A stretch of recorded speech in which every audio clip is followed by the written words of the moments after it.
Beyond the Mic with Sean Dillon. We're joined on the star line by an actress, comedian, and now author. She was fifth chair flute in high school. You've seen her everywhere, but according to her book, she's just famous. We welcome Mary Lynn Rajskub. Hi, Sean. You really got me with that fifth chair flute. Mary Lynn, let's go beyond the mic. You spent the pandemic reevaluating your life and writing your book, Famous. Why was writing this book so important to you? I've been working for so long on so many different types of projects. And I think that everybody's gone through something during the pandemic, good and bad. But for me, all of a sudden it's like, oh, I've lived a life. I've had all these experiences that I can write about, that I enjoyed writing about, that I think people would like to hear. Your family's been always proud of your achievements, but you ever look back and think, I still could have been a trucker? Yes. I used to drive past this truck stop in Trenton, Michigan, where I'm from, and I had no idea that I would become an actor. I didn't even know that was something that you could do. The farthest I could aspire to be was a trucker. I would drive by and I would think, oh, the places they get to go, the people they get to meet, the things that they get to see beyond Trenton, Michigan. Little did I know, my version of being a trucker would be making out with Tom Cruise. Who knew? Who was your favorite comedian you loved growing up? Favorite comedian I loved growing up? Who inspired you? I actually was a huge fan of Whoopi Goldberg. When HBO first came out, she had a one-woman show because she was hilarious, but this one-woman show was actually dramatic, and that's what I've ended up doing is found my... And she was completely unique. There was nobody like her, so she was a real trailblazer. My angle into comedy is uncommon because I'm not a guy in a suit and speaking into a microphone confidently. I kind of came from the other way of not having confidence, which is a major theme in this book, Famous, My Life at the Edge of Stardom. Go ahead and get it at marylynn.com.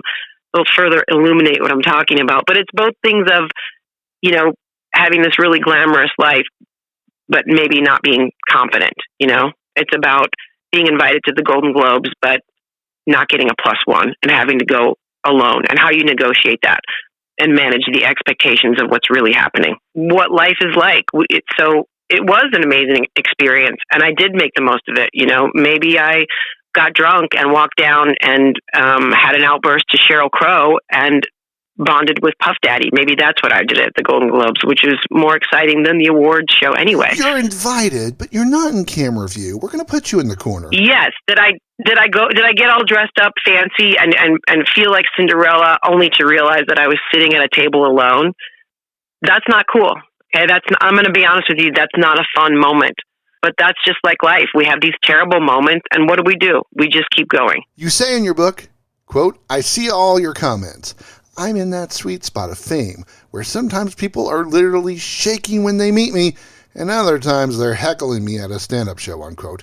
How do you balance fame and yet enjoy the anonymity you sometimes want? Yeah, I have the best of both worlds, and that does happen to me at most of my comedy shows. People will buy tickets not knowing who I am or what they're going to see.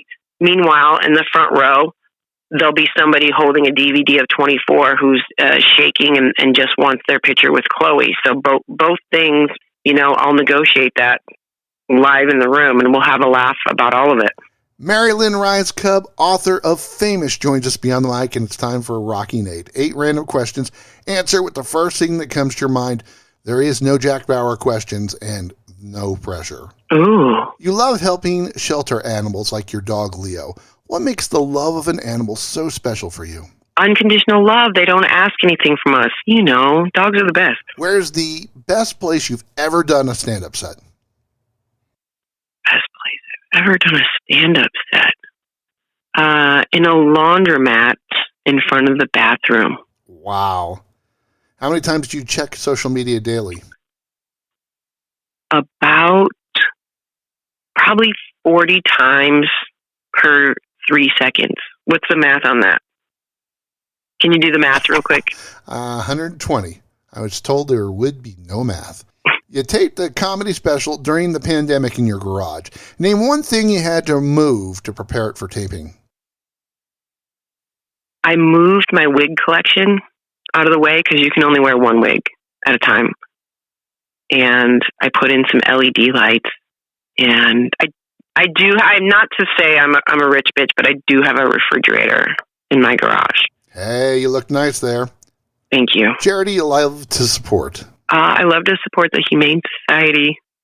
I actually forgot the name of this place that I go to in LA that packs up food. That's a real good plug right there, isn't it?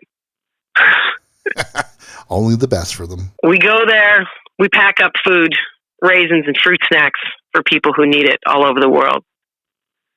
Just look up your local place that does that, and you'll feel good. Best thing about your 14-year-old son, Valentine? That he doesn't want to talk to me most of the time. What's the movie that you'll watch, no matter where it is, when you turn it on? I'm embarrassed to say The Christmas Story. Really? Yeah. Favorite TV show that didn't get the credit you thought it should? I love me some Marvelous Mrs. Maisel, but that does get the credit. That's a great show. Do you watch that? Oh, it's great. It's so beautiful. What's the one thing you left out of the book that you think maybe you should put in now? Well, I was in a show called It's Always Sunny in Philadelphia where I gave Danny DeVito a hand job under a table, and it was pretty method. And I didn't write about in the book because I didn't want the book to be X-rated. You know, I wanted it to be a fun read, and I didn't want anyone to get in trouble, you know, now in this day and age. So, yeah, I didn't get into that. So you can go ahead and get the book, Famous, My Life at the Edge of Stardom, and read it on your vacation and not worry. You're not going to run into any X-rated stuff. Mary Lynn Rajskub, author of Famous, joins us beyond the mic, and it's time for one big question. Mary Lynn, what's the best memory of your mom?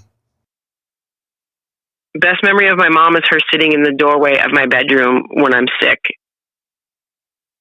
And I knew she didn't want to be taking care of me because she doesn't like to be around sick people, but she did anyway. You've said it a couple times. Where online can people find you and order your book? MaryLynnMaryLynn.com. That's MaryLynn. MaryLynnMaryLynn.com. Go ahead and order my book, Famous, My Life at the Edge of Stardom. I'll even autograph it for you. Better than leftovers from Cracker Barrel. Go out and get Famous right now. Thank you. Mary Lynn Rajskub, thanks for taking the time to talk with us today. Thank you for having me. And that, my friends, is a Beyond the Mic shortcut.